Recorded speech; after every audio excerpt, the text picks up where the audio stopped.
बचन सुनाए, भाली भूलया पकड़ियाए।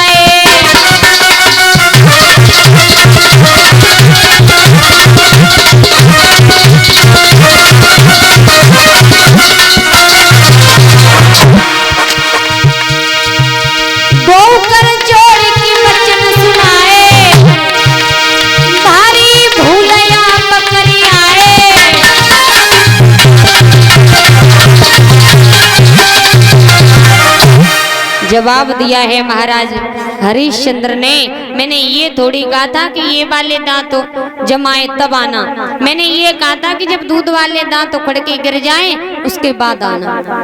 अब जो है वरुणदेव समझ गए हरिश्चंद्र, अब बार बार मुझे ऐसे बातों में मत बहकाओ, हमें पता है कि आप अपने बेटे की मोह ममता में इतने फंस चुके हो कि अब तुम्हारा मन नहीं हो रहा है मेरा यज्ञ करने का। सुखदेव भगवान राजा परीक्षित को कथा सुना रहे। धीरे धीरे क्या हुआ, वरुण देव जो चले जाते हैं, हर बार हरिश्चंद्र झूठ बोलने लगे। एक दिन की बात है, मैया तारा ने बेटा रोहितास को बुलाया है, जवाब दिया बेटा रोहितास ऐसा करो आप इस घर से भाग जाओ, क्योंकि अगर तुम इस घर में रहोगे तो तुम्हारी बलि तुम्हारे पिता यज्ञ में चढ़ा देंगे, इसलिए आप घर को छोड़ करके कहीं जंगल में भाग जाओ। बेटा रोहितास जो है, बेटा रोहितास जंगल में भाग जाते हैं। अब धीरे धीरे क्या हुआ, महाराज हरिश्चंद्र झूठ पर झूठ बोलते जा रहे हैं, तो हरिश्चंद्र के शरीर में रोग हो जाता है। रोग हो गया, सारा शरीर बेकार होने लगा। हरिश्चंद्र बड़े व्याकुल होने लगे, बड़े परेशान। बेटा रोहितास को ये पता लगा है कि मेरे पिता के शरीर में कोढ़ हो गया है, रोग हो गया है।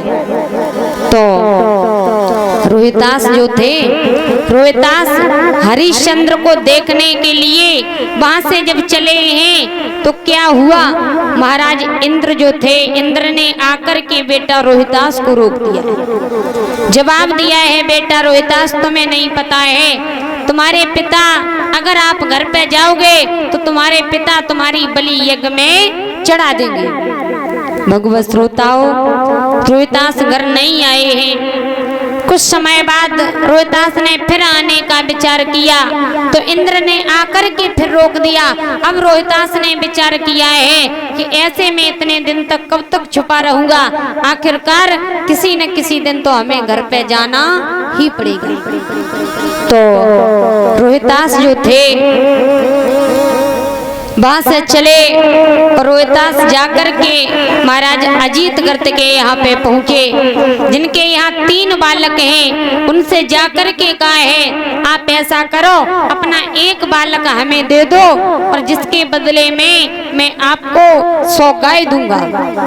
तो अजीत गर्त ने कहा है ठीक है मेरे एक बालक को ले जाओ। तो रोहितास ने जवाब दिया कौन सा बालक ले जाऊं? तो अजीत गर्त ने कहा है पहला बालक तो स्वयं आकर के पकड़ लिया, दूसरा बालक जो छोटा बालक है वो मैया ने आकर के पकड़ लिया है। अब क्या हुआ, बीच वाला बालक बचा है। सुना शेष, जिसने जवाब दिया है भैया ऐसा करो बड़े को तो मान पिता ने पकड़ लिया, छोटे को मैया ने पकड़ लिया और हमें किसी ने नहीं पकड़ा है तो हमें ले चलो। और एक बात बताएं भैया कि अगर घर में 3 या 4 बालक है ना तो सबसे ज्यादा अगर वैल्यू है तो या बड़े की या सबसे छोटे की, बीच वाले की कोई वैल्यू नहीं। ये तो ट्रेन में डब्बा बिना मतलब में लगे लगे खिंच रहे हैं। बीच वाला बालक जो था कह रहा है भैया हमें कोई पकड़ने वाला नहीं है, मेरा कोई नहीं, ऐसा करो आप हमें ले चलो। तो रोहितास ने उस बालक को लिया, उस बालक को लेकर के रोहितास वहां से घर आए। तो घर पे जब आए हैं तो महाराज वरुण देव को बुलाया गया है। हरिश्चंद्र ने वरुण देव से कहा है, वरुण देव से प्रभु ऐसा करो आपको मैंने ये वचन दिया था कि मेरे घर में पुत्र पैदा हो जाएगा तो मैं उस पुत्र की बलि तुम्हारे यज्ञ में चढ़ाऊंगा। अब ऐसा करो आप यज्ञ करो और मैं इस बालक की बलि यज्ञ में चढ़ाऊंगा। तो विश्वामित्र जी आ जाते हैं। विश्वामित्र ने हरिश्चंद्र को समझाया है, हरिश्चंद्र एक बात हमें ये बताओ कि तुम उस दिन से आज दिन तक वरुण देव से बराबर झूठ बोलते रहे, किस लिए? क्योंकि तुम्हें अपने बेटे से प्रेम था तो तुमने अपने बेटे की मोह ममता के कारण अपने बेटे की बलि नहीं चढ़ाई है, बल्कि दूसरे का बालक बुलाया जिसकी बलि चढ़ाने जा रहे हैं। लेकिन हरिश्चंद्र, तुम्हारी बलि चढ़ने से बच जाएगी, तुम्हारे शरीर में जो रोग है वो भी ठीक हो जाएगा, लेकिन तुम्हें मेरी एक शर्त मंजूर करनी पड़ेगी।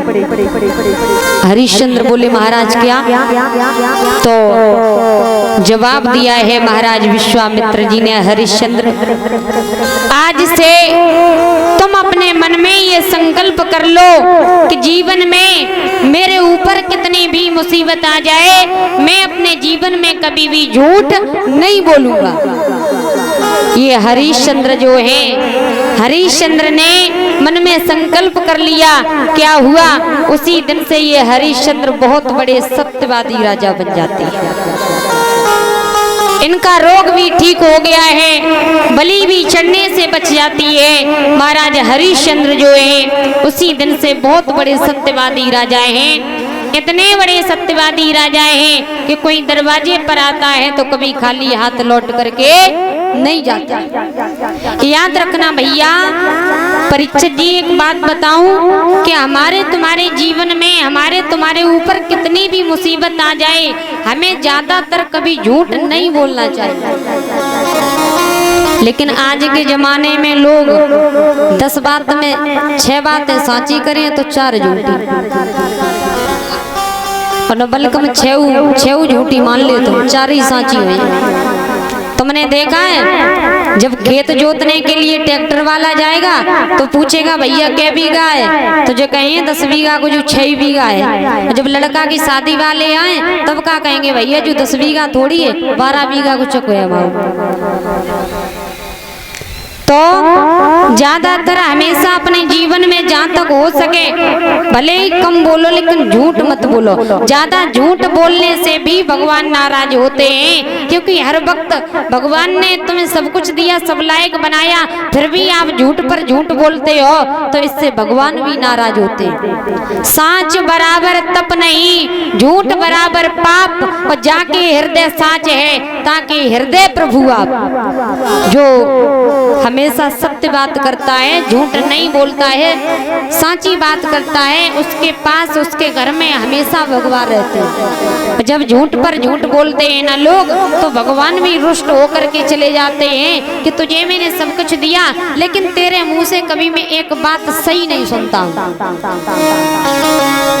ये भी बता दूं कि एक सच्चाई को छुपाने के लिए भैया, एक सच को छुपाने के लिए लोग कम से कम 100 बार झूठ बोलेंगे, लेकिन सच्चाई कभी छुपती नहीं है। जो सच होता है वो सच आज नहीं खुलेगा, कल नहीं खुलेगा, 10 दिन बाद खुलेगा, लेकिन बात तो खुल करके रहती है। तुमने देखा है लोग एक दूसरे को जब कोई लड़ाई झगड़ा हो जाता है या कोई कलेश होता है तो लोग गोली से उसे मार देते हैं चुपके से। कैसे कि हम इसे मार देंगे, हो सकता है कोई जान नहीं पाएगा, लेकिन ऐसा कभी हुआ कि मारने वाला बच गया हो? बताओ, आपने सुना होगा जिसने किसी को मारा वो कभी बचा? पता तो सबको है कि हम उसे मार देंगे उसके बाद बचेंगे नहीं, जेल फांसी मेरे लिए होगी। तो याद रखना, कभी मन में ये मत सोचो कि हम ये काम करेंगे या किसी से झूठ बोल देंगे तो किसी को पता नहीं लगेगा। सच्चाई कभी छुपती नहीं, बोल गोविंद भगवान की। इधर महाराज हरिश्चंद्र जो हैं, ये हरिश्चंद्र बहुत बड़े सत्यवादी राजा हो गए। कोई दरवाजे पर आता है तो खाली हाथ लौट करके नहीं जाता है। धीरे धीरे समय बीतने लगा। एक दिन की बात है, वशिष्ठ जी की सभा लगी हुई है, जिस सभा में देवतागण बैठे, ऋषिगण बैठे हैं, विश्वामित्र भी बैठे हुए हैं। तो वशिष्ठ जी जो है अपने शिष्य हरिश्चंद्र की बड़ाइयां पर बड़ाइयां करने लगे। क्या बड़ाइयां कर रहे हैं कि मेरा शिष्य जो है हरिश्चंद्र ये इतना बड़ा दानी राजा है, कोई दरवाजे पर आता है तो कभी खाली हाथ लौट करके नहीं जाता है। तो ये विश्वामित्र जी जो थे, विश्वामित्र बैठे बैठे सुनते रहे, सुनते सुनते विश्वामित्र को चैन नहीं पड़ा। एक बात कहिए महाराज वशिष्ठ जी से, ये बताओ आप इतनी बड़ाइयां अपने शिष्य की कर रहे हो कि तुम्हारा शिष्य हरिश्चंद्र जो है इतना बड़ा दानी राजा है, मुझे नहीं भरोसा है कि जब तक उसकी परीक्षा न हो जाए तब तक मुझे विश्वास नहीं है कि तुम्हारा शिष्य कितना बड़ा दानी राजा है।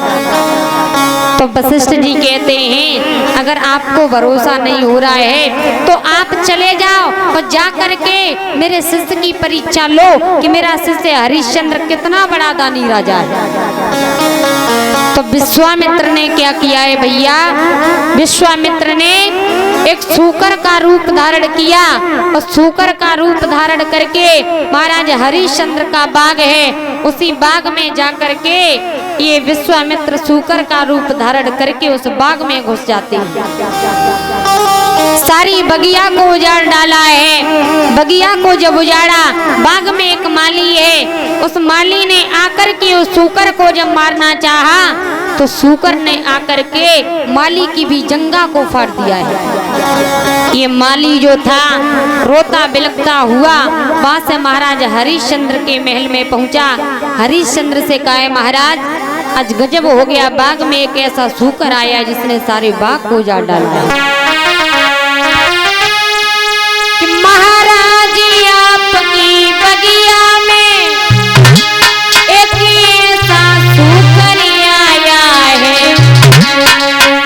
और मेहनत से बाग लगाया था वन सारोई बाग उजाड़ा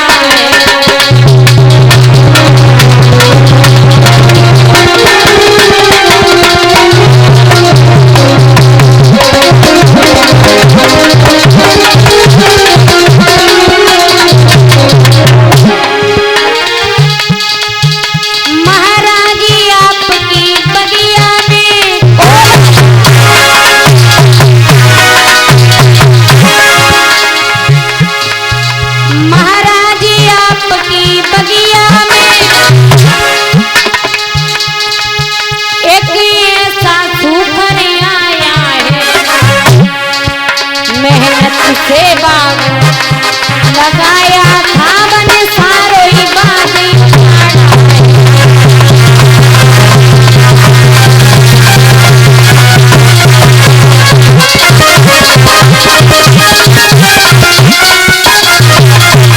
महाराज गजब हो गया, तुम्हारे बाग में एक ऐसा सूकर आया है जिसने सारे बाग को उजाड़ डाला।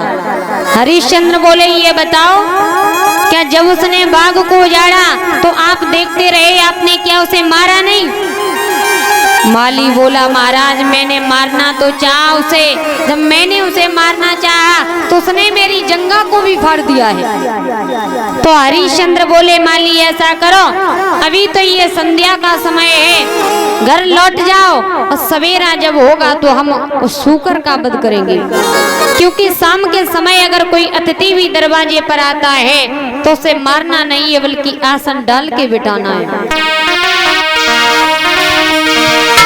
अरे भाइयों शाम को वक्त और दुख मत दीजो रे का हुआ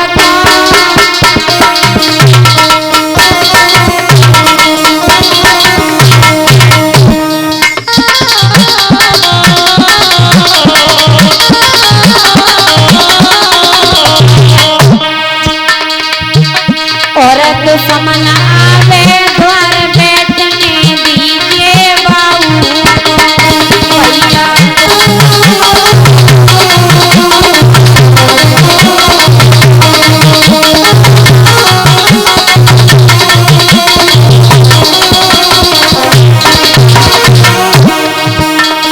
अरे लौटने का घर अपने जइयो,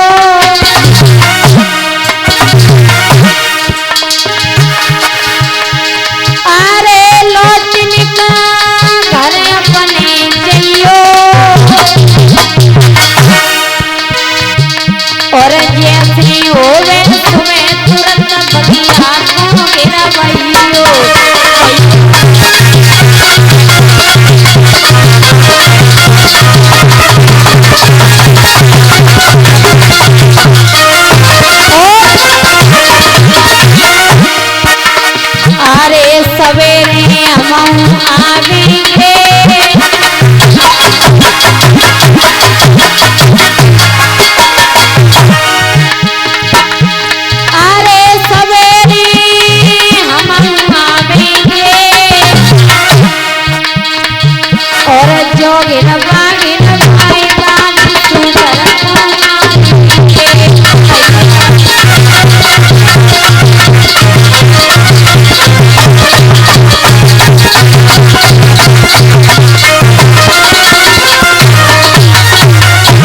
जवाब दिया है अभी घर लौट जाओ, ये तो संध्या का समय है और शाम के समय अगर कोई अतिथि भी दरवाजे पर आता है तो उसे मारना नहीं है बल्कि आसन डाल करके बिठाना चाहिए। तो माली ने कहा है ठीक है महाराज। लौट जाता है माली घर। सारी रात हो जाती है। सारी रात जब बीती है माली को चैन नहीं पड़ा है।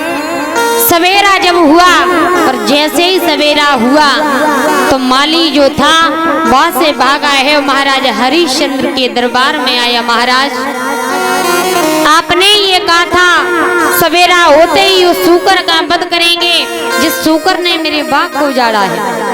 अब आप ऐसा करो सारी सेना को तैयार करो और बगिया में चलेंगे उस सूकर का वध करेंगे जिसने मेरे बाग को उजाड़ा है। हरिश्चंद्र ने कहा है ठीक है ऐसा करो सारे मंत्रियों को तैयार कर लो, सारी सेना तैयार कर लो और आज बगीचे में चल करके उस सूकर का वध करेंगे।